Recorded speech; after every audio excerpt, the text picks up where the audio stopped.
I'm Claire Walsh, 28, and I never imagined my own parents would betray me like this.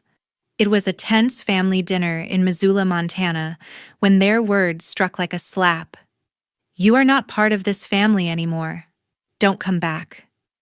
My heart pounded as I stared at them, my fork frozen in midair. My mother's eyes were cold, my father's face expressionless, and my brother only smirked. Before I could react, they stood up, pointed to the door, and I stumbled out into the night. The lock clicked shut behind me, the key in my hand suddenly worthless. I pounded on the door, shouting, but no one answered. My entire world collapsed in that instant, cast out of my own home, no explanation, just their cruel dismissal. I checked into a cheap hotel, my mind spinning, trying to piece together why they had done this. Was it because I refused to join the family business, or because I dared to chase my dream of writing screenplays? A week later, my phone buzzed with an urgent email from their lawyer. We have a problem. Call immediately. My stomach tightened. 1 week ago, they had coldly thrown me out and declared I was no longer family. And now, through their lawyer, they were begging for my help. I stared at the words on the screen and let out a bitter smile. Have you ever faced betrayal from the people you trusted most? Share your story in the comments. I'd love to hear it. Growing up in Missoula, Montana meant living under the shadow of the Blair family name. My mom, Carol Blair, ran our family's event planning business like a general commanding an army. Weddings, corporate galas, you name it. She built it from scratch, and it was her pride and joy. Every dinner table conversation revolved around client lists, venue bookings, or profit margins. My dad, Richard Blair, handled the finances, always nodding along to Mom's orders, his silence louder than words. Then there was my brother, Sean Blair, 5 years older, the golden child who thrived in the business, soaking up Mom's praise like it was oxygen. Me, I was the odd one out, the dreamer who'd rather scribble screenplays than balance budgets. I'd always loved writing stories, scripts, anything that let me escape. But to my family, it was a waste of time. You need a real job, Mom would snap, her eyes narrowing whenever I mentioned pitching a script. Sean would smirk, tossing out lines like, keep dreaming, Claire, but don't expect a paycheck.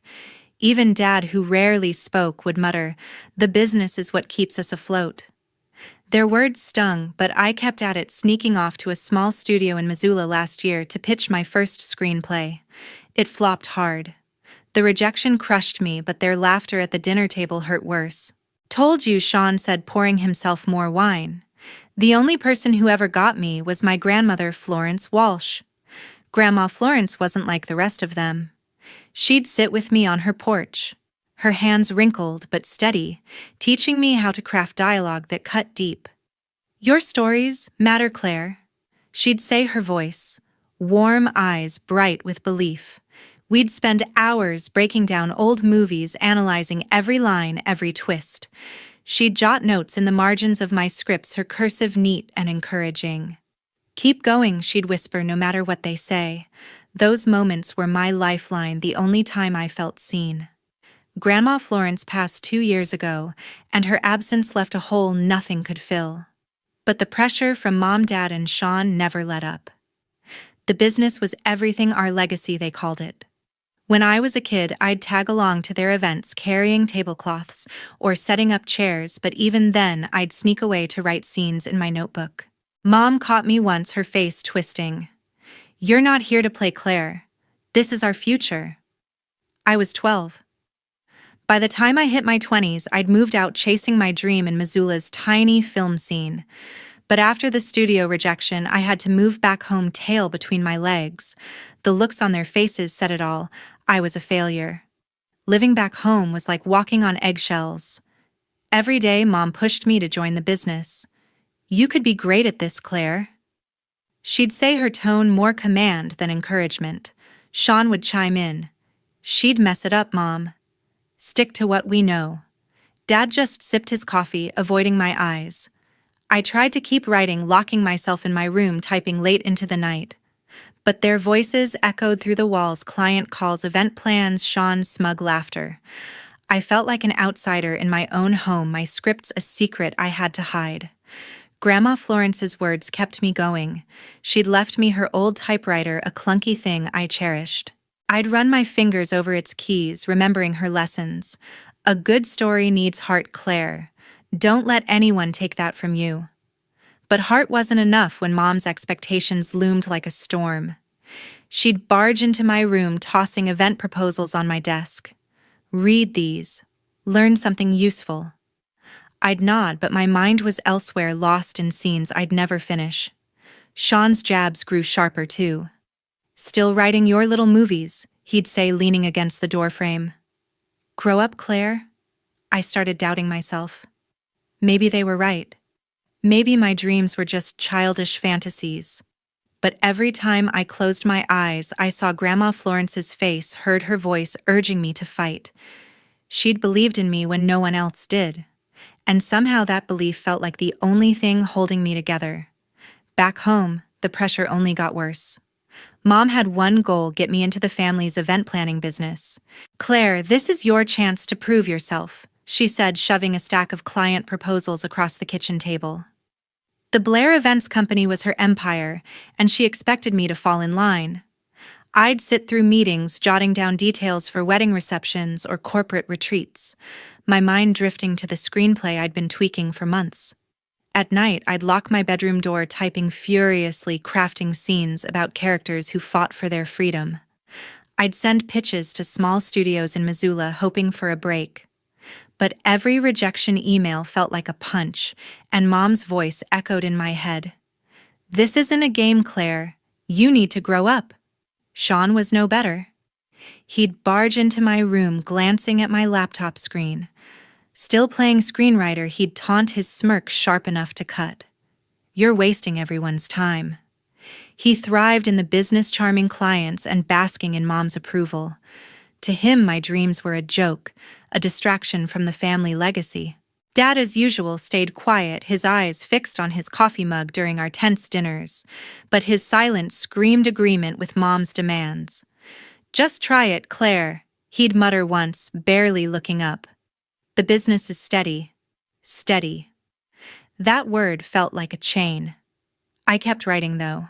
I'd stay up past midnight refining dialogue, imagining my name on a movie poster. I'd landed a gig at a small studio in Missoula last spring, assisting on a low-budget film.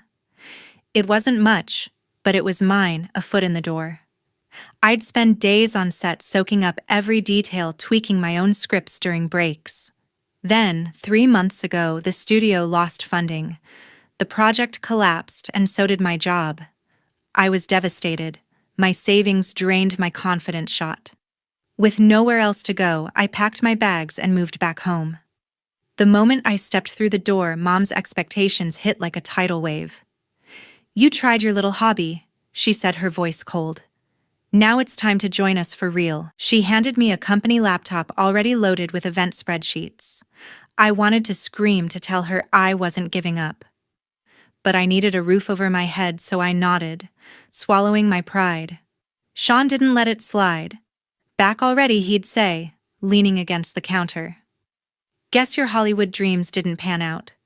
His words burned, but I refused to let him see me break. Every day was a battle. Mom would drag me to client meetings, introducing me as the new planner, while I forced a smile, my notebook full of script ideas hidden in my bag.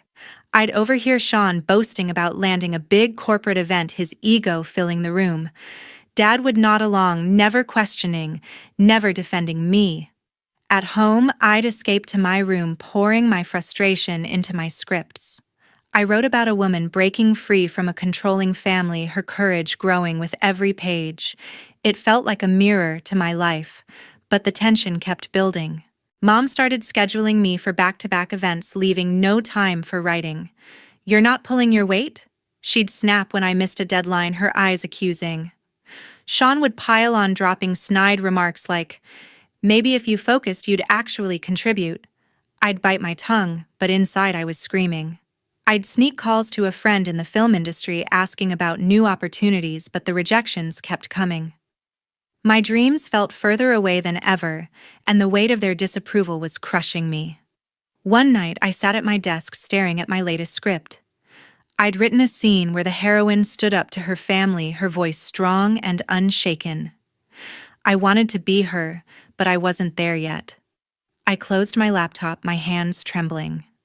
Something had to give. That dinner changed everything. I sat across from Mom and Dad at the dining table, Sean smirking from his seat. The air was thick with tension, the clink of forks the only sound until Mom broke the silence. "Claire, we need to talk about your future," she said, her voice sharp as a knife. I knew what was coming. Another lecture about joining the family's event planning business. I'd heard it 100 times, but tonight I was done holding back. "I'm not giving up my screenwriting," I said, my voice steady despite the knot in my stomach. "It's what I love." Mom's eyes narrowed. "Love doesn't pay the bills, Claire. This family built something real. You're throwing it away for a fantasy." I clenched my fists, my heart pounding. "It's not a fantasy. I'm good at this, Mom. I've been pitching scripts, getting feedback." Sean cut me off with a laugh. "Feedback? You mean rejections. Face it, Claire, you're not cut out for it." His words sliced through me, but I pushed back. "At least I'm trying, Sean. You just follow Mom's orders like a puppet." Dad, who'd been silent, finally spoke. "That's enough, Claire. You're embarrassing yourself." His voice was low, but it hit like a slap. I turned to him, desperate. "Dad, you know I've been working hard. Why can't you support me?" He looked away, his jaw tight. Mom stood her chair, scraping the floor. "This is your home, Claire, but only if you're part of this family. If you choose this nonsense over us, you're out." I froze. "What are you saying?" My voice shook. Mom's face was stone cold. "You are not part of this family anymore. Get out." Sean smirked, folding his arms. Dad just stared at his plate. I stood, my legs trembling, and grabbed my bag. "You can't mean that," I said. But Mom pointed to the door. "Now." I stumbled outside, the cold night air hitting me as the lock clicked behind me. I banged on the door, shouting, "Mom, Dad, open the door." Nothing. My key didn't work. They'd changed the locks. I ended up at a cheap hotel down the street, my mind racing. How could they do this? I tried calling Mom, then Dad, then Sean. No answer. My texts went unread. I sat on the stiff hotel bed, scrolling through my bank app to figure out my next move. That's when I saw it. My savings account, the one I shared with Sean for emergencies, was empty. $1,000 gone. I called the bank, my hands shaking. "The funds were withdrawn yesterday," the clerk said. "By Sean Blair, my brother. He'd taken everything." I stared at my phone, my chest tight with betrayal. Sean had always been petty, but this was a new low. I tried calling him again, leaving a voicemail. "Why, Sean? That was my money." No response. I thought about Grandma Florence, how she'd tell me to keep fighting. But right now, I felt like I'd lost everything, my home, my family, my savings. I curled up on the bed, my laptop open to my latest script, the only thing I had left. I wasn't giving up, but I didn't know how to keep going. A week later, my phone buzzed with a message. I was still holed up in that cheap Missoula hotel, my life packed into a suitcase, my savings gone. The email was from Robert Kane, the trust's lawyer, and the subject line stopped me. Cold, urgent, Florence Walsh. Trust. My heart skipped. Grandma Florence. I opened it, scanning the words. "You are entitled to assets under a trust established by Florence Walsh. Please contact me immediately." Assets trust. I hadn't heard about any trust. My hands shook as I dialed Robert's number. "Claire," he said, his voice calm but firm.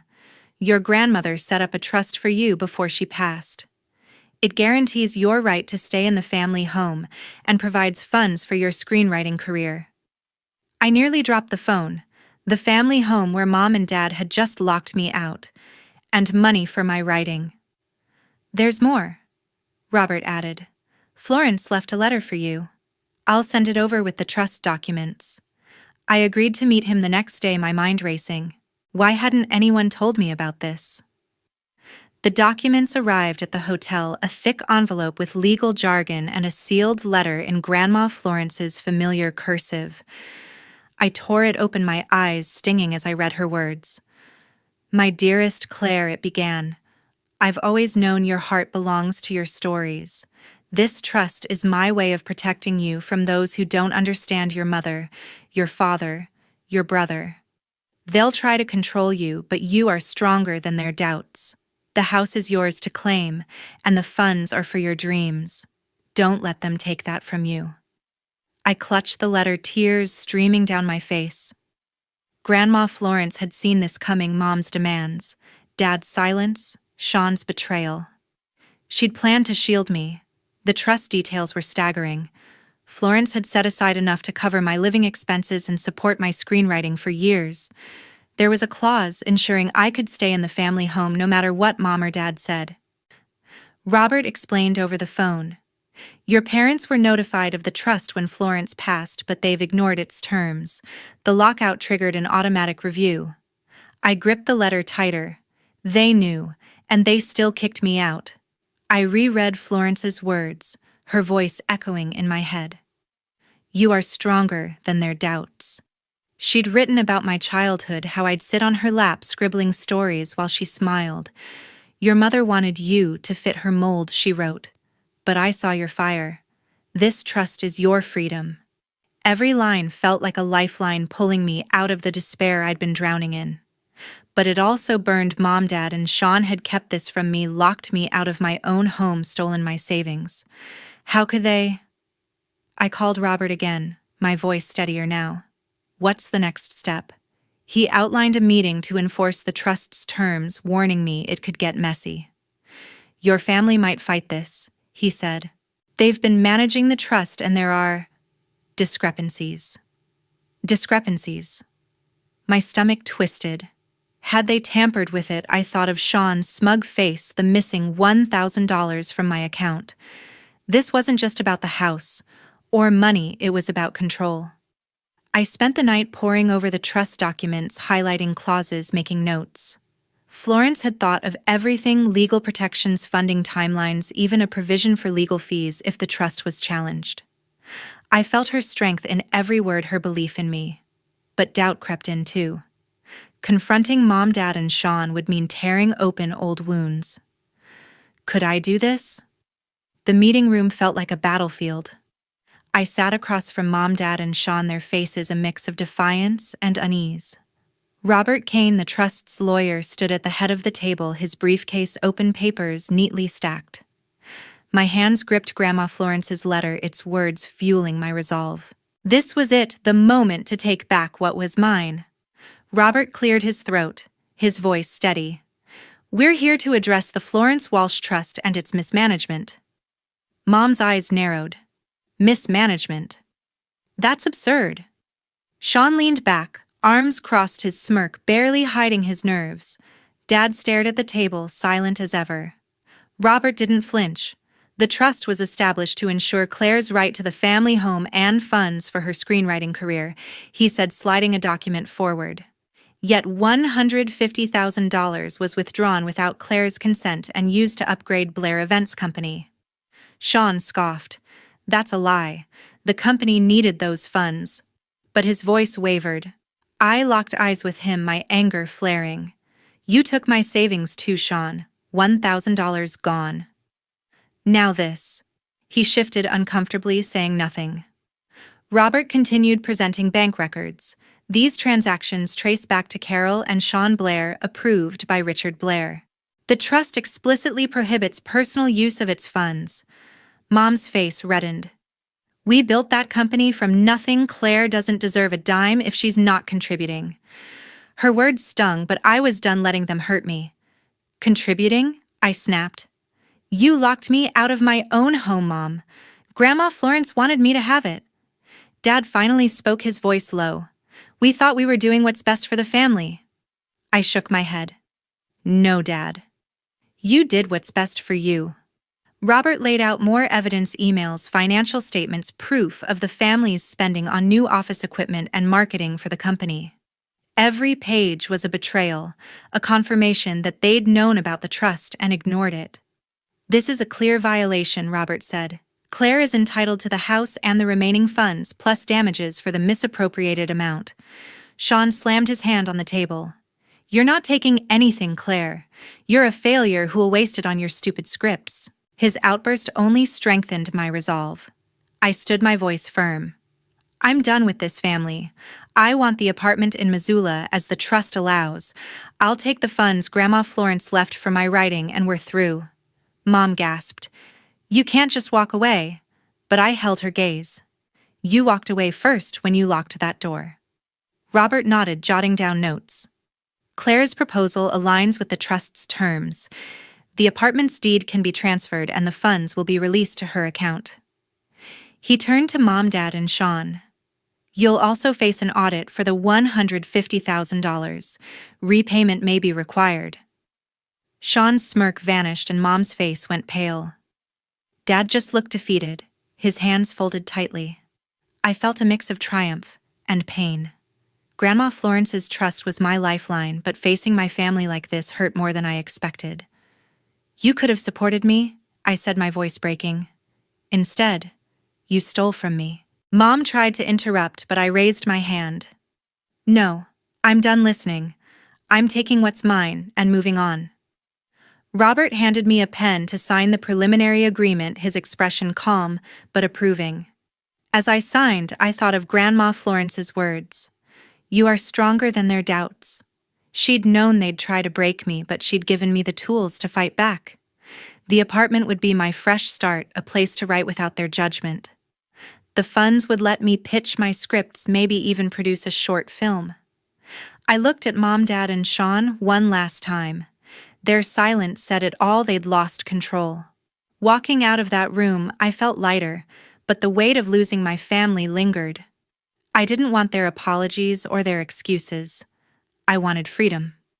2 weeks later, the papers were signed. Robert Kane called to confirm the Florence Walsh Trust had finalized the transfer of a Missoula apartment to my name.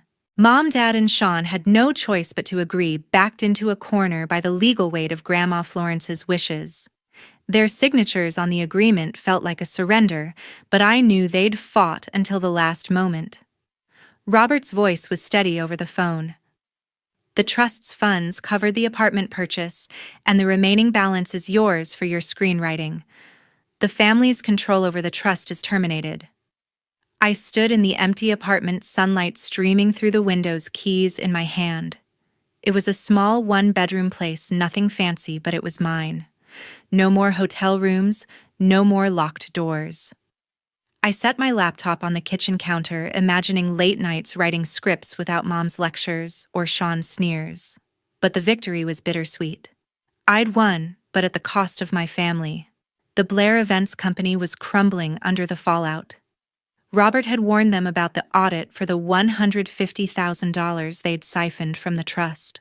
News spread fast in Missoula. Clients pulled out, wary of the scandal. A local paper ran a story about the lawsuit, hinting at financial misconduct. I didn't read past the headline. I didn't need to.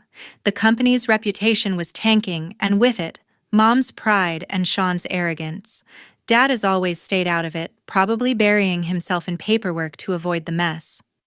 I blocked their numbers that same week. Mom tried texting once, a curt message about sorting this out. I deleted it without replying. Sean left a voicemail, his voice dripping with resentment. "You think you're better than us, Claire? Good luck on your own." I erased it, my hands steady. Dad didn't reach out at all. That hurt the most. His silence louder than any argument. I didn't want their apologies or their anger. Grandma Florence had given me a way out, and I was taking it. Settling into the apartment took time.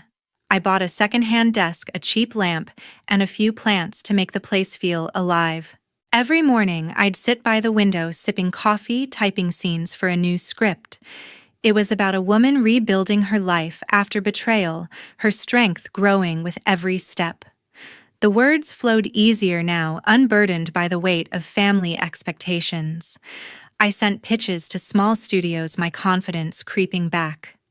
A producer in Bozeman emailed interested in a short film concept. It wasn't Hollywood, but it was a start. Sometimes I'd find myself staring at Grandma Florence's letter tucked into a drawer for safekeeping. Her words were my anchor.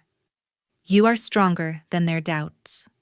I'd trace the ink, remembering her warm smile, her belief in me. She'd known Mom would try to mold me, that Sean would tear me down, that Dad would stand by and do nothing. She'd built this safety net, and I was finally free to use it. But freedom came with shadows. Late at night, when the apartment was quiet, I'd feel the ache of what I'd lost. Not the family they'd become, but the one I'd hoped for, the one where Mom might have cheered for my scripts, where Dad might have spoken up, where Sean might have been a brother instead of a rival. I pushed those thoughts aside, focusing on the future. The Trust's funds gave me breathing room to write, to chase my dreams without scraping by. I wasn't rich, but I was enough. A month in, I got a call from Robert. The audit was moving forward, and the family faced hefty fines. Blair Events might not survive. I thanked him, my voice calm. Their downfall wasn't my goal, but it was their consequence. I hung up, opened my laptop, and started typing. The story wasn't finished, not mine, not the one on my screen. But for the first time, I knew I'd write my own ending. Months passed, and my world grew brighter. The Missoula apartment had become my sanctuary, its walls lined with notes for my latest script. I'd been pouring everything into my writing, and it paid off when I got an email from the Missoula Film Collective. My script, a drama about a woman breaking free from her past, had been selected for their talent development program. I stared at the screen, my heart racing. This was real, a chance to work with professionals, refine my craft, and maybe see my story on screen. The program kicked off at a local theater where I met Levi Carter, a young director with a sharp eye for character, and Tara Nguyen, a producer with a knack for spotting potential. Your script's got heart, Levi told me over coffee after our first workshop. It's raw, but it's honest. Tara nodded, her eyes bright. We need more voices like yours, Claire. Keep pushing. Their words felt like a lifeline, pulling me into a community that valued my work. We started meeting regularly, swapping ideas, critiquing drafts, and planning projects. A few weeks later, the program's director called me in. Claire, we're inviting you to pitch your script to a panel of producers at the Northwest Film Forum, she said. My stomach flipped. A pitch. To real producers, I spent days preparing, rehearsing in front of my bathroom mirror, channeling Grandma Florence's belief in me. You are enough. Her letter reminded me, still framed on my desk. The day of the pitch, I stood in a small conference room in Seattle, my voice steady as I shared my story. The producers leaned forward, asking questions, taking notes. One of them, a woman with sharp glasses, smiled. This could be something special, she said. Let's talk next steps. I walked out feeling like I could fly. Back in Missoula, Levi and Tara became my anchors. Levi would drag me to late-night diners, sketching shot lists on napkins and debating character arcs. Tara helped me navigate the business side, connecting me with local filmmakers and teaching me how to budget a short film. We'd spend weekends in my apartment brainstorming over takeout, laughing until our sides hurt. They weren't just colleagues, they were my chosen family, the kind I'd never had with Mom, Dad, or Sean. With them, I didn't have to prove myself. They saw me, not my failures. Sometimes I'd catch myself thinking about my old family. A news article mentioned Blair Events Company losing another major client, their reputation still reeling from the lawsuit.